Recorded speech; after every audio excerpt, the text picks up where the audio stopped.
Alrighty, and we are live. Hi, Mary. How are you? Hi, Nolene. I'm very well, thank you. How are you? I'm good. I'm very well. Thank you for asking. And thank you for making the time to join us this evening. I know your week is very, very busy. So thank you for making the time, both today Of and course. tomorrow, and sharing your knowledge. Thank you. It's my great pleasure. Alrighty. So we'll just jump right into it. I know our time is well gone. So this week we are doing things a little bit differently. We are having our sessions back to back with Mary Gashohe. I'll introduce myself. I'm Noeline. I am a strategic supply chain leader and a growth mentor, and I'm showing up as the safe space mentor. In response to the request I get for mentorship, I don't know everything, but what I can do is I can reach out to people who know what I know who are subject matter experts in their different fields to come on and mentor us, myself included, on a week by week basis, and we can all learn together, take each other along this journey of learning. And this week we are joined by Mary Gashohe. Mary, who has a very, very interesting bio. So I'm going to read her bio exactly as it appears on LinkedIn in her own voice. Like, imagine I'm the one speaking. And Mary says, what if I told you that debt might just be the key to your financial freedom? Hey there, I'm Mary Gashohe, and I know firsthand the frustration that mid to high income earners go through when they get trapped in never ending debt cycles and dreams of financial independence that always seem unattainable. High interest rates, mounting debt, and the constant juggling act of managing finances can be confusing, exhausting, and stressful.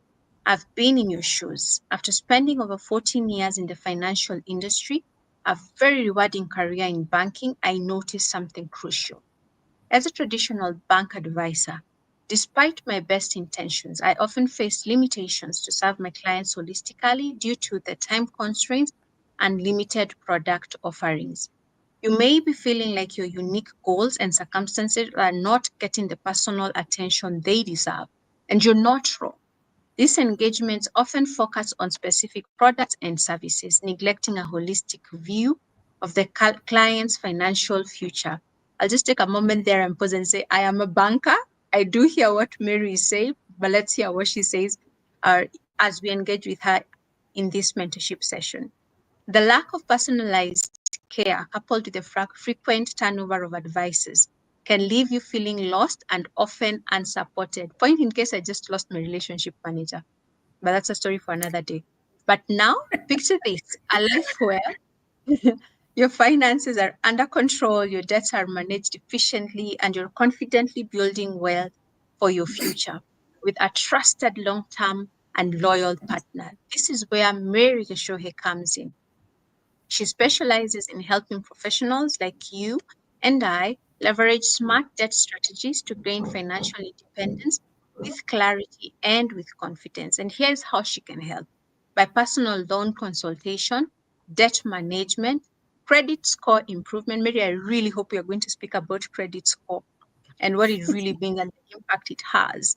Interest rate and fees negotiation, financial planning and budgeting, and investment guidance. Ladies and gentlemen, Mary Gashohe. Over to you, Mary. Thank you, Nolene. You did such a good job reading out that bio. I didn't realize how long it is and how weighty. It sort of sounded a little weighty. But Mhm, yeah, in a nutshell, that's really who I am. mhm, In terms of my professional career and my experience, my background and my expertise is really built over a decade, 14 years of being in the financial industry, straight out of school, went straight into banking because hey, I needed to understand money. So I thought that was the best place to start. So I try, I really I would say I started from the bottom, from the clerk, the route. I mean the clerk position. Then I continued up and I went into what in the bank they call the high net worth space or private banking individuals. So a lot of them need a lot of help in terms of their finances, which include investment and also lending. So, but for me, the thing that I enjoyed most was lending or borrowing, or when I say debt, which was something that I had grown up fearing, as most of us, I guess, in this country, all around the world, globally, people fear debt, and it's because they don't understand debt. So I was very, very interested in knowing or curious about how debt works and how it can work to your benefit. So I did a lot of that in terms of home financing, property financing, which would include construction loans, mortgages, personal loans. Personal loans are divided into various things.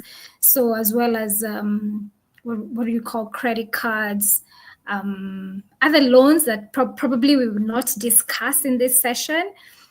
But I did have a lot of over a decade of doing all that, and I enjoyed it immensely. And the thing that my bio says clearly, the one thing I noticed is a lot of people really in the market, in society, don't understand debt. And because they don't understand debt, they easily could get into problems because of a lack of knowledge. You know what they say about not having knowledge and also fearing. So my jump into independent consulting, I just decided I wanted a break from all of that, was steered a lot by wanting to build something for myself from the ground up. First of all, I'm a dreamer. I like to build things from the ground up. So I thought, what could I build with all the years that I've been in this industry? Something that I haven't seen. Perhaps it's there, but a gap that I could fill. And the gap that I saw was that clients would go into the bank or come to me as a relationship manager. I was a relationship manager for a long time. And they would be clueless on what to ask for, or if they did ask for something, I would try to fit into their need. But most often than not, sometimes the bank doesn't have what they need, so you'd have to turn them away. Or in my case, I would really try to, what do they call it, panel beat a solution for them. And fortunately enough for me, I worked in different banks. So one of the banks that I worked for could allow us to custom make solutions for customers. By solutions, I mean loan solutions that would fit the customers.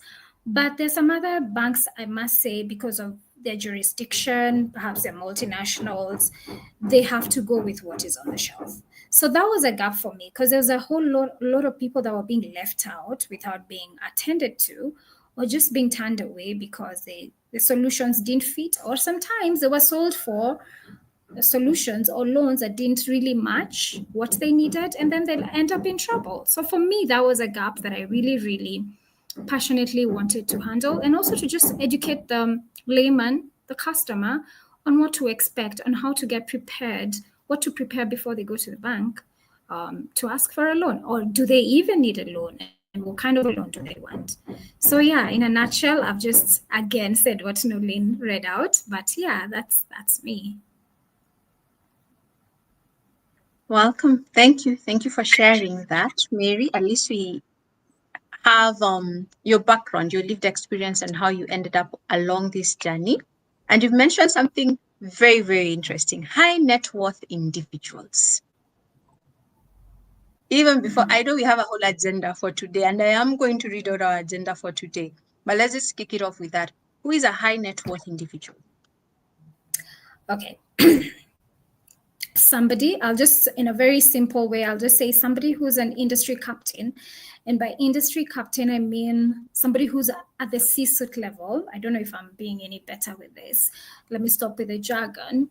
A CEO, somebody who is a CEO, CFO, CMO, chief marketing Chief officer, finance, chief executive, chief marketing, yes, chief technology, chief information, chief. exactly. Yes, the C-suite. Basically, most of them are what you'd call high net worth individuals, people who've are earning above a certain. I remember when I started, which was a long time ago. I'm going to tell my age if I say, but they were earning maybe a net salary of 300,000 and above, and that is very many years ago. So now they're probably people that earn maybe 600, 700,000 net salary and above. So basically, people who are looking to build their wealth, already earning quite a substantial, maybe monthly disposable income. And they also have other sources of income outside of their salaries. And they're Mhm. also, maybe they have run their own professional consultancies or professional businesses or just businesses in general. People who have the above average, normal, income. Yeah, I don't know. Okay. Does that make sense? Yes, yes, it does. I think usually we are looking for a number to understand, okay, how do I be, how is a net worth individual? How do I become a net worth individual?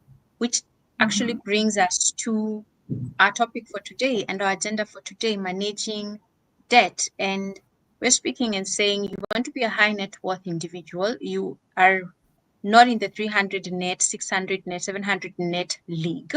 So, how do you, our agenda for today is to understand how do we leverage debt?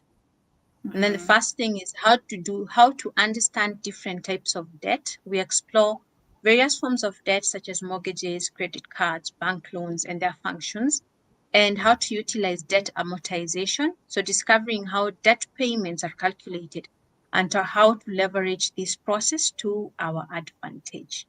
Mary, Okay. over to you. Okay, so I'll start with the first part, which is what is debt and how can we understand and leverage debt? So, what if I told you, okay, perhaps when I ask the question, what is debt or how do you view debt? You know, most of us, most people in my experience, get a, flip flop in their stomach.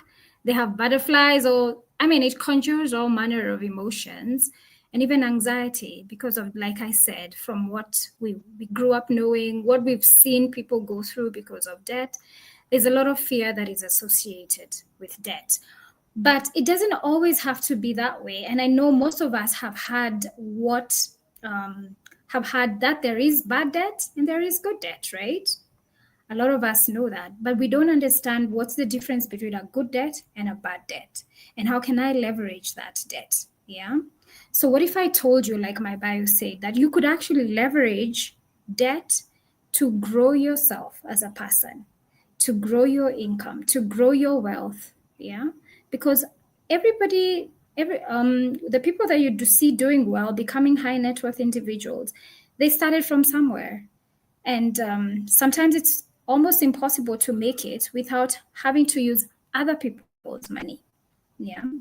So you just need to understand what do I need to know? How can I use this debt to make myself wealthier or to use this debt to progress myself? So debt does not need to be a dirty secret or something that people don't like to engage with, like we've seen. There's two sides to it, and I've seen that in my career. I've seen how people can crash under very high interest debts and mismanagement, but I've also seen how people have built wealth. So that's why I'm really passionate about this. And especially when I spoke about I'm a dream chaser, is I know that I have seen people chase their dreams using debt. Yeah. Debt can fund your dreams. Those are the good things about debt. It can teach you discipline about how to take care of your money, because when you have debt, then you have to take care of your money. You need to know where exactly your money is going to every month. Yeah. And then debt is not a one size fits all for everybody. Everybody's financial journey is unique. What works for one person may not work for you. And that's okay. And some people actually look at debt and they think because it didn't work for that person and they're drowning in debt and they're being, I mean, it's depressive, then perhaps that's the same way it's going to be for me. But I'm here to assure you that everybody does not have the same journey. Yeah. So that's the magic of debt. I mean, you can actually use it to your benefit.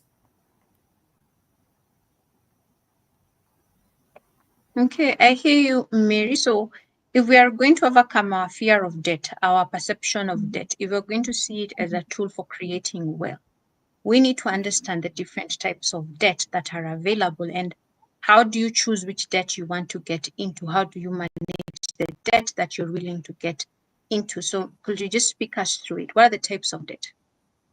Okay, so I'm going to list the types of debt. There are many types of debt, but for today, we're going to just look at personal loans, what we call the personal loan, which can be broken down into unsecured loan and an unsecured loan. Yeah, secured and unsecured loan.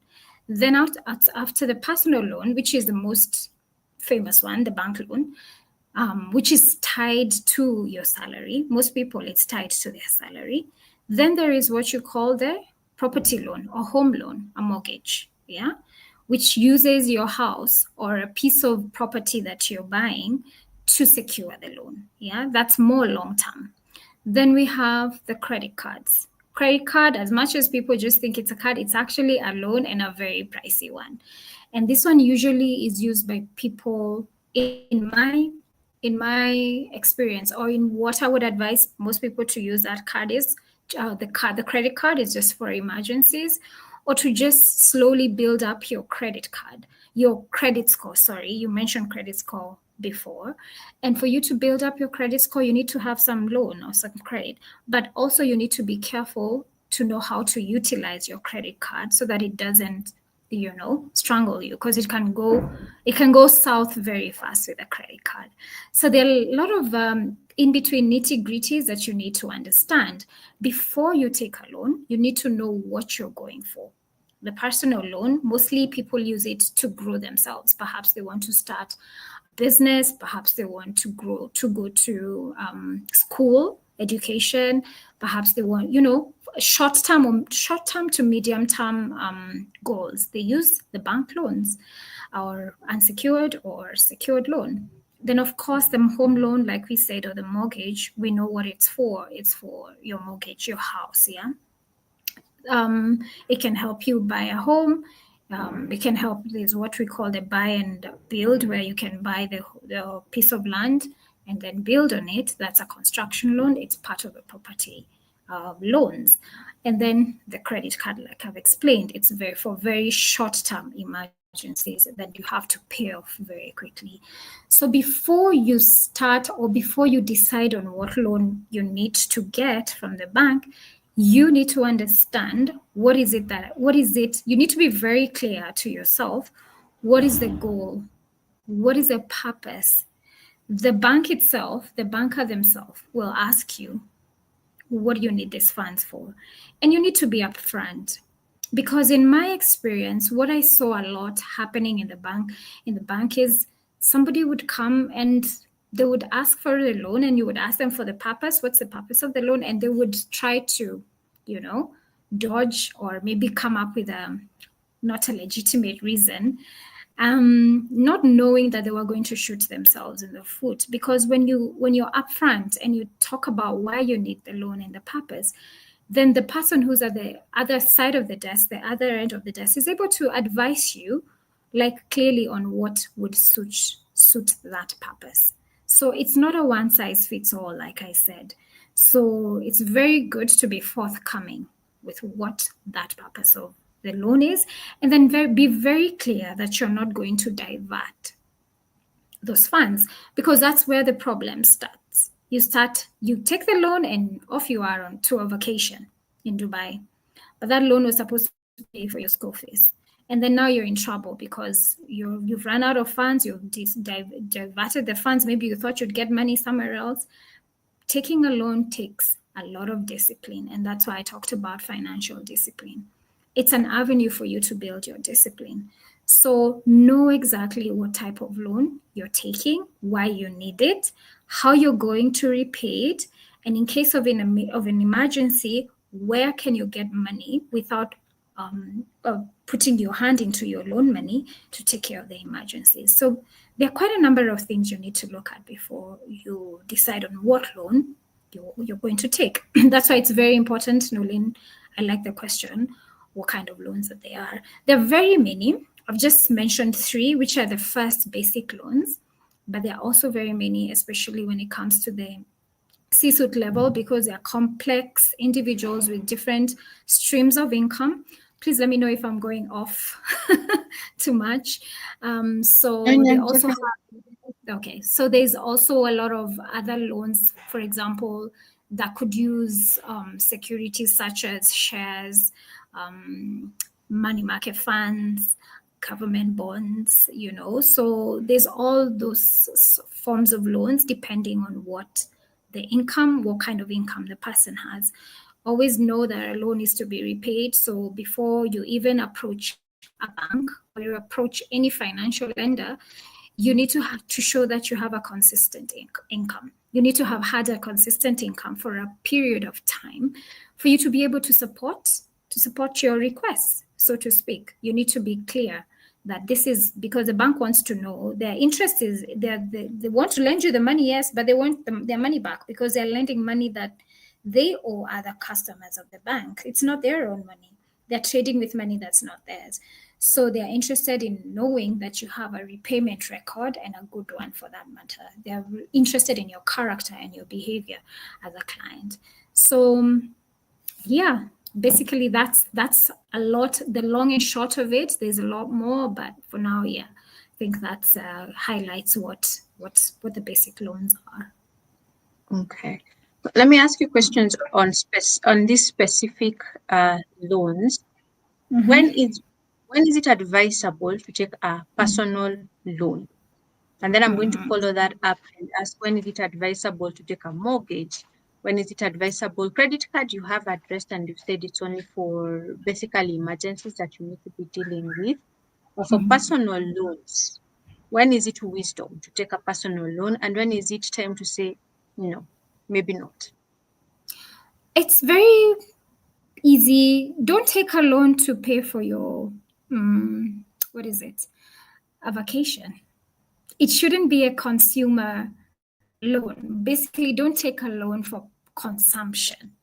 For consumption needs. That's the rule of the thumb. Yeah. Like, don't take a loan for consumption. Every time you take a loan, ensure that you're taking a bank loan or a personal loan to your advantage, to advance yourself, for personal development, for growth. Are you starting a business? Have you done your math and can actually do your math and see this is how much I'm going to make, but this is what I need to put in? So have you calculated the interest? Your return on that business, and then look at the interest on the loan that you're taking. Could I, in such a time, could I be able to make my money back in that? Like, it has to be a very thought through process, and it always has to be a growth. You're investing in an asset, so to speak, a growth asset. So I would advise that never to take loans for consumption. We see that happening. People take loans to fund vacations, events. Perhaps they want a big, birthday, wedding, whatever it is. People take huge loans, but it's always a mistake. There always has to be something in return, because you're going to be paying that loan unless you have something else on the side that you can offload, perhaps sell, and then you can pay off the loan. But it's advisable to take loans for things that are growing you. Like I said, education, business growth. You're creating a business for yourself. You're advancing yourself so that you can get more income, which will also now go into paying back the loan. So you have to have a very clear plan, very clear.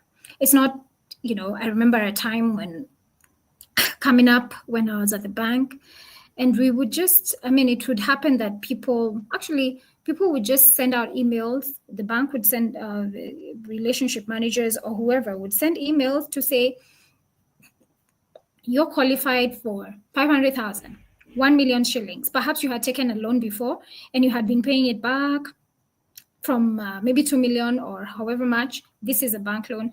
Paid it down. It's now at 400,000. And then the bank, because, hey, they have to, they're in the business of making money. They reach out to you. You're a good customer. You've been paying that loan from 2 million to 400,000. You've done a good job. You've never been a problem. Of course, they're going to reach out to you. They're going to ask you, you're qualified to top up this loan up to 1.6 million or 1.8 million. Like, just come, and it would also be so easy because you already have a relationship. Just sign off and get the money. And it's very tempting. We are human beings. It's very tempting. Even without Even if you didn't have a goal or a purpose, suddenly something will come up, and that money will find you'll find a use for it. But that is not the way to go. You want to be very clear, even when that money is being handed out like that, it's not free money. You're gonna pay for it. So best to stop, pause, reflect, write down, do I need this money? If I do, what can I do with it? Maybe you can just hold on to the email, then think about what perhaps now it forces you to introspect and think, oh, I actually wanted to do my master's, or I wanted to do such and such a business. Okay, let me draw a business plan. Now create the business plan. But don't jump into it, sign off, and then have the money sitting in your account, and then it's gonna get wings. I mean, we know money flies away, so to speak. Oh, that's a good point, Mary. And I'm just thinking on the other end of it, when let's talk mortgages, long-term loans, and there's this school of thought of, yeah, I don't want to be buckled down with so big a loan. And there's this school of thought of, I'm going to buy this, I'm going to pay it down, I'm going to have an asset. And. What are your thoughts on mortgage? I personally, my thought on, and I sold a lot of mortgages. I got very many clients in the bank to take mortgages. And I can tell you for a fact, as much as it's the penetration of mortgages in this country is very low, I think it's about 1% or is it 3%? Because it tends to be it's a long-term commitment and it can be very daunting, for lack of a better term.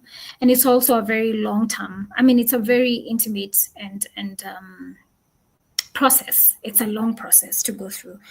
But out of the people that I give mortgages, I can tell you, very few of them got into trouble because as much as a mortgage is a long-term investment, not an investment, but a long-term loan, if you're clear on how you're going to run that mortgage and how you're going to pay it down, and you come the moment you're starting with it, you're very clear on everything, on how to pay it down. You don't have to pay. And I can tell you, very many people I know, very many clients paid their mortgages before the 25-year mark, 20 years mark, because people fear mortgages because of how long term they are.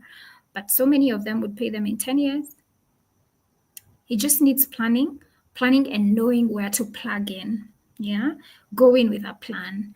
So I would say building is also an option and construction is also an option, but it also takes a lot of blood and tears as well, and sweat and tears, because, especially for us women who don't know really the construction business, so you can't, it's harder for us. I don't know how else to put it, but you can do it. But if you have the option of approaching it from a mortgage point of view perspective, and you have somebody guiding you, and that's why we have mortgage specialists in the banks, we have property finance advisors like myself, I can tell you this is how the process is. Yes, I agree, it's daunting, it's very involving, and it's also emotional, because owning a home is a very emotional process, but it can be done, and I have seen it happen over and over and over again. And people have come to the bank, paid off their loans, and they're like, Mary, can I get my title back? And yeah, you just release the title and they go scot-free. And after that, I had instances where people would come back with their title and they would like, I want to borrow on this, and we would give them money. And now they would buy government bonds or whatever other investments, because you've already built up capital on an asset.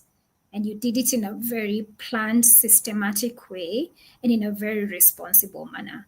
It's all about knowledge. And that's what I'm trying to be out here. I'm trying to be a coach or a consultant in the way that I can guide people to avoid the pit holes or the potholes, so to speak, so that they don't drown. And they see that it can be a tool.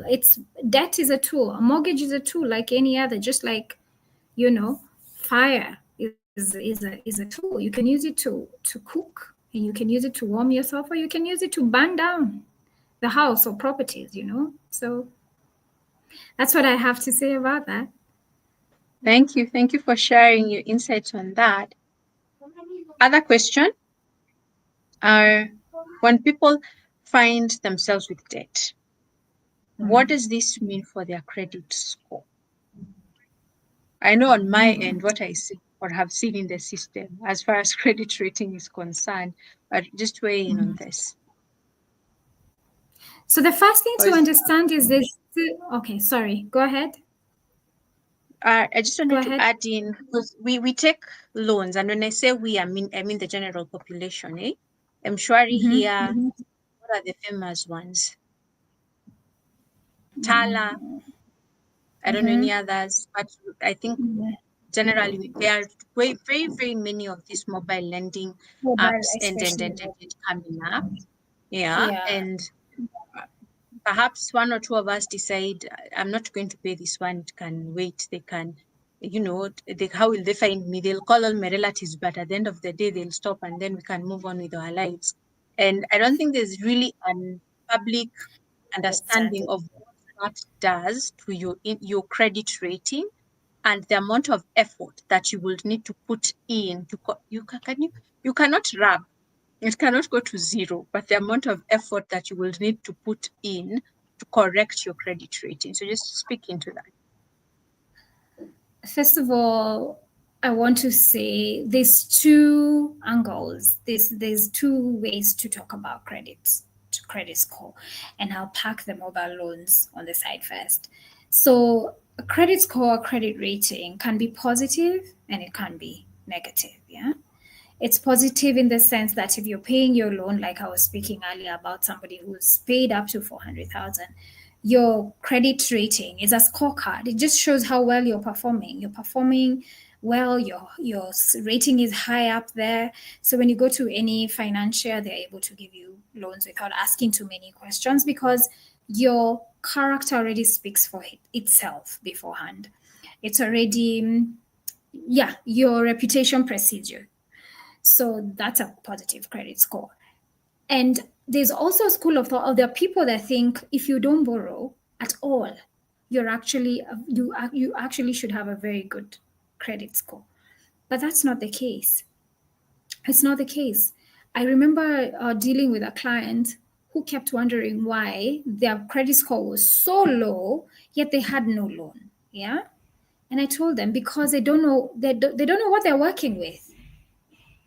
Lending is about it's about behavior, it's about character, it's about personality. They don't know who they're dealing with. If they don't have anything to work with, then you're poorly rated. Yeah. So you need to give the finance industry or the banking industry, the credit, whatever market, something to work with, even a small loan. So there's that thinking, and I'm also just trying to teach people that you still need to show that you're borrowing, that you can borrow and pay. You're a good borrower. Then there's a negative where you're saying people go borrow, Tala, Mshwari, I don't even know the rest. Then you decide, I'm going to switch off my phone on this one. I'm going to change my SIM card. I don't know, all manner of things that people get up to. And then you think nothing's going to happen. They'll keep calling your people. In fact, these days, it's even, I think it's at some point, I think it's been made illegal to harass your relatives or whoever. So you're like, what are they going to do to me? But that's really myopic thinking, or it's short sighted, sorry, for lack of a better term. Because when you need to borrow, and people do borrow money, when you need to borrow money, your credit score is a mess. You've been rated badly, everything, you're defaulting, you're a defaulter, basically. They call you a defaulter. So no bank, no financial is going to touch you with a 10-foot pole. Yeah. And perhaps you think I'll never borrow again, but really, do you know that? Really, do you know that? And anyway, you're supposed to, it also just shows your character. Yeah. It's clear evidence of what kind of a person you are. So when you take people's money, pay them back, especially financials, especially mobile loans.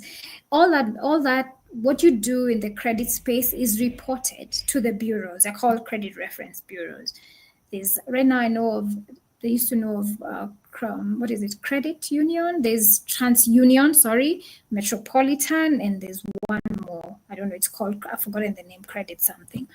But every lender shares your information about how well your loans are performing every end of month with the credit bureaus.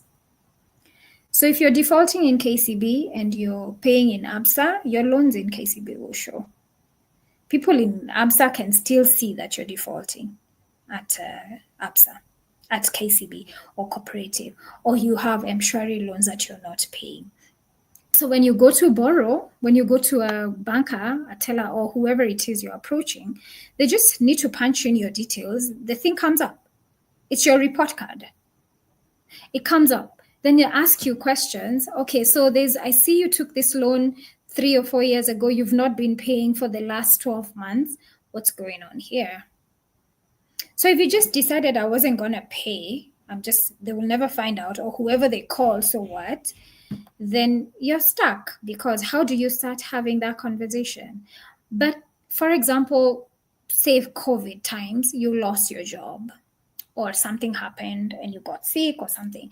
If you have legitimate reasons or valid reasons, you can actually have a conversation with somebody. Remember, they're still people.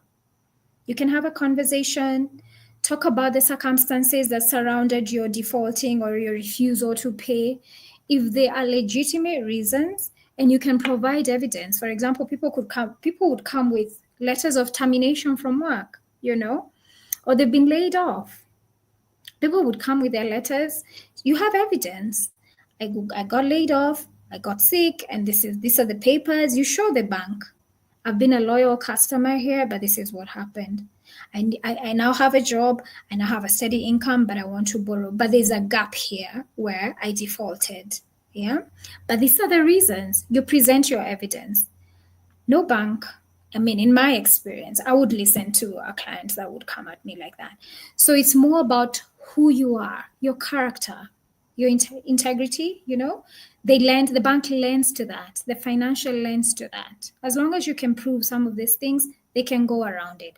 But if you're just, impunity, then it won't go well with you. And it always catches up. I think it's just good to live a good life and to live in a good way. That is true. That is very, very true. Interestingly, I'll give my own example. When talent acquisition, due diligence, background checks are being done, this is one of the things that employers are now looking at. I was very surprised to be given my file, and I was like, "Hey, yeah, you guys actually did this." And like, "Yeah, we saw your rating," and you're like, "Okay, you're good." I was like, I didn't know that. Very interesting to know. So just a call out right here, right now. Fix your credit situation. If you're ever jobs, and especially if you're thinking of moving into the banking space, that's one of the things that are looked at, and it can disqualify that Tala loan, that M-Shwari loan that you decided let it die, or they can make noise till kingdom come, can actually I cost you know. a job. Oh, So go yeah. pay your Because the loans. principle. Sorry? I was going to say, because the principle is how you do one thing is how you do everything. Exactly. If you borrow like that, then even at work, you're going to be shoddy. You're going to be, you're one person. Faithful in little is faithful in much. Faithful in March. Yeah. And when you say that, and I remember the rating that is done on integrity on this one, the 25, 50, 25 matrix of 25%, these ones are dishonest. Like they don't ask questions. It is in their blood to be dishonest. Then there's a bit of like a 50% where are in between, where if opportunity presents, they can either commit fraud or they can stay honest. And then there's a 25% that is honest through and through. It's that person who'll find money in the matatu in a paper bag and take it to the police station and say, I found 5 million or whatever, however much this is. But the 1 million is very little money. Fresh notes are very small batch. So you can easily find 5 million in a paper bag, and somebody takes it to that's the 25. So your credit rating already tells the people looking at you, where are you? Are you likely to flip to the fraud is just waiting for me. Ni opportunity nimekosa. I've just not found an opportunity to be fraudulent yet. Or am I honest through and through? On a light Yeah. note, on a very light note, tomorrow we will talk about now, okay, if you're in this situation, how do we start correcting it? How do we start thinking about repaying our debt? Yeah. That's it. Yeah. Mary, now, suppose you're thinking, I want to buy that bond as a retirement plan because I'm thinking this bond will be paying me. If I do my waterfall properly, it will be paying me a salary this much or whatever the plan is. Or I want to take a loan to buy whatever it is that I need. How does loan amortization work? Because that's the mathematics we really, really need to be thinking about as far as how much am I required to be paying per month? How much will I be paying per month? Okay. So to put it simply, loan amortization is basically the, how do you call it? It's the separation, or it's how the bank is able to put your monthly repayment into bite-sized monthly repayments. Maybe they give you 5 million, so they have to agree to. There's a system where it's broken down into bite-sized chunks, into monthly repayments. So in a nutshell, that's just what loan amortization means. And if you're ever thinking about loan amortization or an amortization, if you're paying, for example, 20,000 towards the loan, you need to understand when you're paying that loan, 20,000 is divided into principal and there's interest. Yeah. Part of the loan of what you're repaying every month, if it's 20,000 for 3 years or 4 years, then you need to know that part of it is principal. Principal is actually the money that goes back into paying the amount you borrowed, 2 million. And then there's the interest component, which goes to paying the bank the interest they're charging you. So what usually happens, you may ask yourself, those of you who have taken loans, why your loan payments stay the same each month, but the balance never seems to drop as quickly as you'd like, You're like, I'm paying 20,000, but my balance seems to be the same. Yeah, it's not dropping as fast as I would like it to be. And that's the mystery of debt amortization. But it's not a mystery, really. It's just the way the system, the banks have put it to, the banks have created that system whereby you have to pay principal and interest. And what usually happens is the first 5 years or the first years, the initial years of your loan, you actually pay the bank interest first. So what you'll find, and perhaps Nolene, you could help share that the amortization table. I'll be able to explain better when I see it online. And please excuse me, I feel like I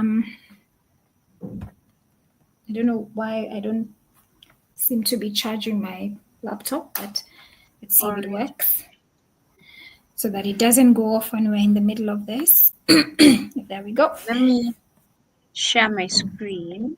One moment. Okay.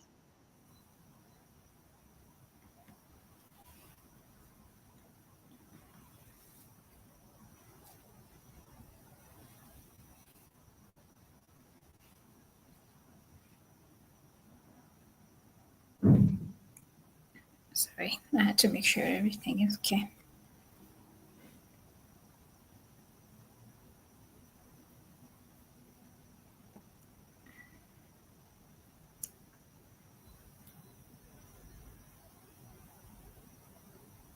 You're muted. Sorry. I'm trying to present my what do you call it? Okay. To share my screen. All right. One moment. There we go. You can see this? Let me see. Yeah, it looks a little tiny, but yeah, I can Let me see that. that. For you. Okay.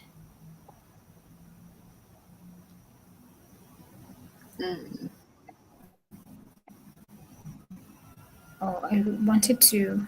I wish I could show it on my end. Can but, you? Is it now? Sorry. Yes, I can see that. I just wanted to So this is an example of a loan amortization table. So you'll notice at the beginning there's a loan amount, 1 million. Then there's 14%, that's the interest rate. Then you have the loan period of 7 years. Yeah. So number of payments per year, 12 months. Yeah. So basically, that's the loan amount, the loan, what the loan looks like. The loan summary there shows that the scheduled payment, which means a monthly payment of 18,740 shillings, goes into repaying this 1 million. Yeah. So the scheduled payment is 18. Yeah. Then they say for 7 years, the number of payments are 84 months. Sorry, it's not Kenya shillings here. It should be Okay. 84, which is 12 months times 7 is 84. Yeah. So when you, yeah. So what I wanted to show you when you now scroll down here, when you now Just give go me a to the moment year, to do this for no you problem. so that we do not confuse the audience. No problem. Cool. All right. What do you want me to do next? So just scroll just a little bit down. You can see the first 1 million there. That's the first month. On the first month, yes, you can see 1 million shillings. Then the scheduled payment there is 18,740, like we had said. Then when you go to after the total payment, you see a principal payment there of 7,773. Out of the 18,000, 7,073 goes into your principal loan payment. Then look at what goes into interest there. 11,000. A whopping 4,000 more, 4,500 or 4,600 shillings goes into what? The interest, right? And when you 62%. scroll down, yeah, it's quite a substantial amount when you think about it that goes fast into the interest. So as you can see, the principal continues to be lower than what goes. The person is still paying 18,740, but see what goes into every month. What goes into the interest is higher than what goes into the principal, especially at the beginning of the loan. It's much later when now you start seeing towards the end of that loan is when you start seeing. Now if you scroll further down, Just give me a moment. I resize. No problem. I don't know if I'm. So what I've done, maybe, just to explain, is I'm trying to see the percentage that goes into interest payment, and I think it's what you're saying that the table flips the longer you're servicing the loan, but at the beginning you're paying more in interest than in principal. Yes. So it's clear. As you can see, the percentage wise, in terms of percent, as you go down, as you go further towards paying off the loan, it increases. I mean, it reduces. Now you start paying more towards, the principal as opposed to the loan. Yeah, as opposed to the interest. But that is the reason an amortization, that's why the amortization, or rather, people find that at the beginning, especially with mortgages, this is very common. You find that you're just paying, but you're like, it's like a drop in the ocean. My loan is not going anywhere. Like I'm still paying the same thing. So that is the magic, or should I say the mystery of loan amortization. But this is where a professional comes in. Yeah, like myself. There are ways to repay this in a shorter period of time. You just need to plan yourself and know when you're making extra payments. When you scroll just a bit above, if I had it on my side, I'd be able to show. There's under the start date of the loan, there's a place. Yes, exactly. So if you make optional or extra payments there, perhaps you add a 5,000 shillings or 10,000 or 8,000, whatever amount you have, the effect it has when you look at now how much the loan, the number of repayments now drop from 84 scheduled number of payments to 59. So it goes from 7 years of paying the loan to 60 60 months, sorry, 5 years, yeah? Yes. And also, yes. And then, That's years, not money. The yes, formatting that's, is coming that's, today. yeah. Sorry about that.